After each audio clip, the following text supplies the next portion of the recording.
Anytime one of the drug houses that was being operated was out of drugs, whoever was working would use the Nextel phones to inform him that they needed more product. Is that cereal gone? We ain't got no more cereal. Fuck.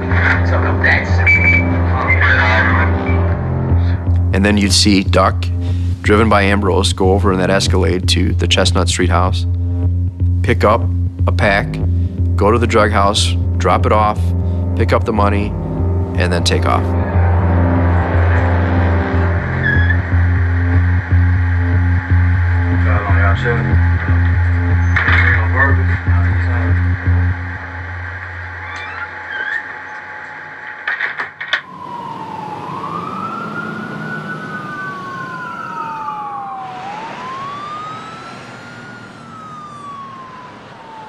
It ain't safe around here.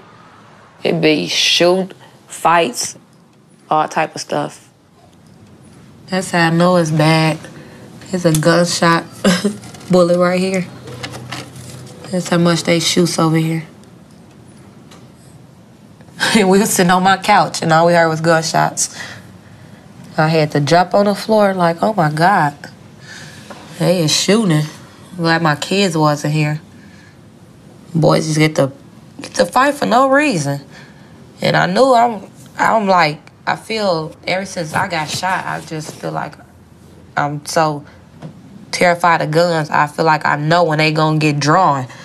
I just jumped in my car like, girl, I'm finna go. Something finna happen. As soon as I said that, dude jumped in his car, reversed, almost hit his friend, and just got to shooting. I took off. I got pregnant when I was 18, so I was with him a few years. I was close with him until he got him another girlfriend. He wasn't no bad person, like the streets made it seem. He was just out here trying to feed his kids. People got to make it. So that's what he tried to get out here and do. He felt like he had kids and they had to eat. So I don't think it was wrong. Because it's hard out here, and it is. It breaks my heart that I can't see him like I want to.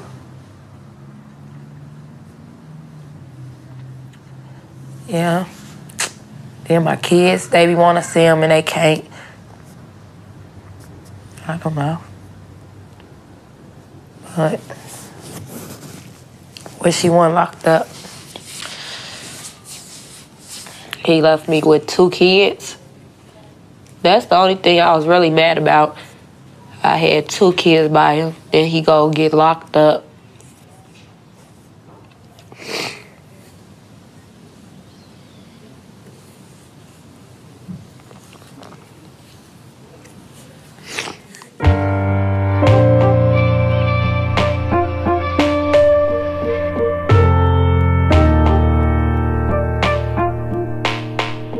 First met Duck in like 96, 97, when our gang was in tour with they gang. They gang was from like 53rd and Harper, and you know we from 52nd and Drexel. So Duck used to come down to Drexel and he'd shoot at us. And it's like concrete jumping off the ground, hitting, and this shells hitting the cars. Because our 2 gangs was in tour. That's the first time I even heard his name or knew about him. Man, Duck as a person, man, he was a caring dude, you know what I'm saying? Like, he'd come talk to me about his girlfriend problems. And that's the Duck that I know. I thought he was my friend.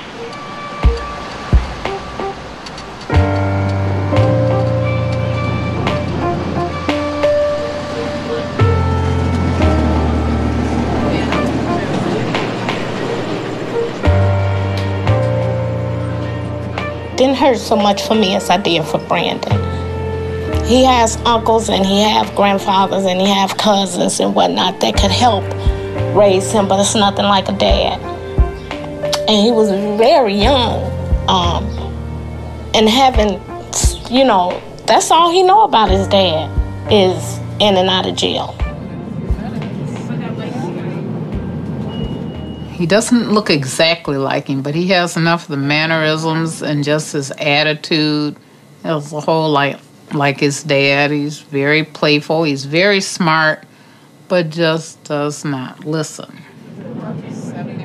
I worry a lot. There's so much gang activity and drug activity in Rockford that I worry about both my grandsons getting involved and with wrong people. I met Bradford one night. My daughter was picking me up from work, and she introduced me to the guy in the car. This was my boyfriend. I didn't pay him any attention. First time I really, other than seeing him in the car, remember being around Brad. It was, I went over one day, and one of their friends says, "Martha, I think you need to know Jennifer is pregnant." Oh, after that day, Brad and I became really close because I punched him.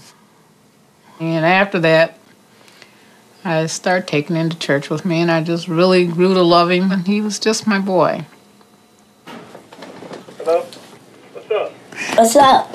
Brandon, that you? Yeah. Happy birthday, man. Thank you. What'd you do for your birthday? We went to the park. Went to the park, what'd you do? We played. What kind of cake you had? A race car. A race car, you saved me a piece? Huh? You saved me a piece? Nope. Huh? Nope. 8 years old. Get big. Brandon, find something to do positive with their free time. Even at school, you gotta just remember, like, the only way that you will be successful is with an education, Brandon. You gotta stay in school. Okay. That's the only way we're gonna make it. We gotta educate ourselves. Don't spend all your time sitting in the room playing a video game. Go outside and play and go to school and just be good. Okay. Well, I wish I was outside playing right now, running around.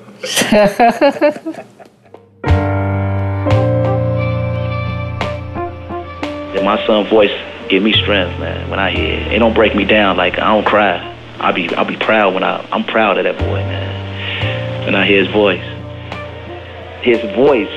assures me that, like, man, I got a date still, you know?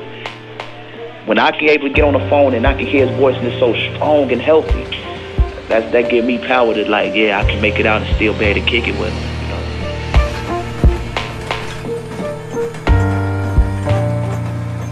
know? The severity of the situation never hit me until, and at 2 o'clock in the morning, I get a call from the hospital across town that he'd been mugged. And I'm thinking, well, how did that happen? They said, well, we're taking him to surgery. We'll call you when it's over. 9 o'clock the next morning, they called me that he was finally out of surgery. And I talked to the doctor because I had worked at that hospital before. And he told me that somebody had mashed Brad's hands. He said it's the worst case he'd ever seen. It took him 7 hours to put his hands back together. The hands were mashed flat. The fingers were split and the flesh was coming through. All the bones down to the wrist, just mashed. Like hamburger. If you look at the video footage from the Kishwaukee house, you see bandages on both of Bradford Dotson's hands throughout that time period. And that is from Darryl Duck Davis. What happened was Duck suspected Bradford of snitching on the gang or of stealing money, something that went against Duck and the organization. So Duck gathered up the gang members over at the Underwood Drug House. He had Joel Turner hold a gun to Bradford Dotson's head. Bradford Dotson was made to spread eagle on the floor, all of his clothes off, and Duck took a hammer and he broke both of Bradford Dotson's hands. He just hit my hands 3 times with the hammers. He busted me. It don't take that much to break no hands with no hammer. He hit my hands 3 times. I did steal them guns, though. I needed cash quick because I wasn't trying to be around like that, man. I stayed around because he, like, really made me come around. When I got to the hospital, he immediately came and got me from my baby mother's house. When we pulled up to the trap, I was trying to show that I wasn't affected by my hands being broke. So I was like, man, help me move this sofa. You know, so we moved the sofa. Even though it was hurting me, I wanted to show them that, like, man, I'm stronger than what y'all perceive. I was scared that if I tried to leave or if I didn't do what he said, that he was going to take me off somewhere and kill me somewhere. Flat out, you know what I'm saying? I'm going to tell the truth, I was scared. I didn't want to die.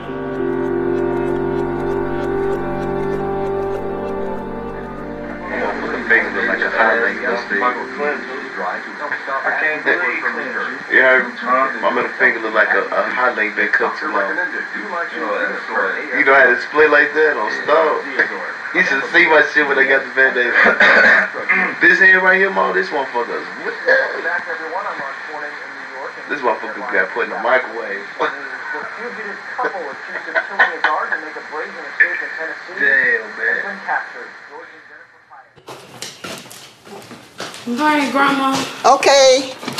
Bye. Bye. I see you later. I'm going over to Hyde Park. Okay. Love you. Love you, boo-boo. Bye. Bye. Bye. What did you eat for breakfast and lunch? I had some eggs this morning. And for lunch, I had a sloppy joe. Oh, well, that's nice. You didn't have no bacon? Nah, they don't serve bacon too often. Okay. Well, I'm so glad to hear your voice, and, you know, you're doing fine, and I'm doing fine. Yeah. We're just trying to make it and trying to look forward in you coming back home with us. And that's all you can do.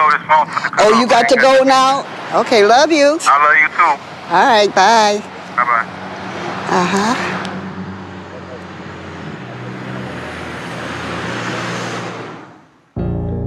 It's funny how my life ended up on the road to self-destruction. When I was younger, a kid, I should say around the age of 8 or 9 years old, I hated drugs and I hated gangs. I grew up in the house with a mother and an uncle who was addicted to cocaine and heroin. In the midst of all this chaos, you have my grandmother, who I love with all my heart and soul. She kept a roof over my head, designer clothes on my back, and made sure I didn't miss a meal. My grandmother provided for me and my sister the best she could. She even did her best to teach me how to be a man. She taught me to stand up for myself, to beat the living shit out of anyone who disrespected me. She always tried to keep me away from drugs, and she always said, boy, you see how that shit got your mama, your daddy, your uncle looking like skin and bones? Don't you ever fuck with that shit. And I remember her saying that, them little voices in my head to this day.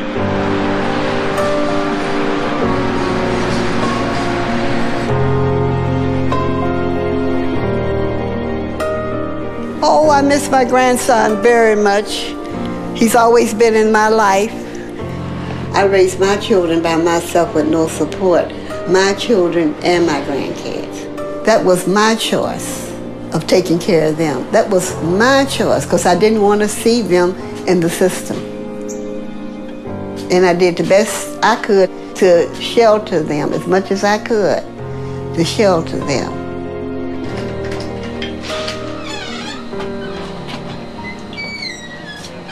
I am very much surprised with this.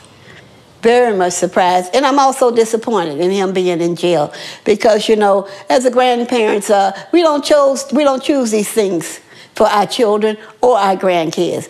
You know, he wasn't raised like this here. I punched the time clock. My grandparents and my mother, they taught me to punch the time clock, and I tried to instill this in my kids. You have to work for what you get. I don't know what went wrong. I think the peer pressure, I think getting involved with the wrong type of people. I think that's where it came from. You know, you want to follow the leader, see what you see everybody else do. This is how I feel as a grandparent, you know, and I'm hoping that he'll get through this. He'll get through. Is it my fault? I've been using drugs. You know, he never seen me get high or anything like that. But as a parent getting high, I wonder, is it my fault? I really feel guilty about this. You know, did I start this? Did I start him, you know, even, not saying bringing it around him, but just the idea of me doing it. Am I the cause of this? It's an effect. It has an effect on your children. It has effect on your children because it also had effect on me.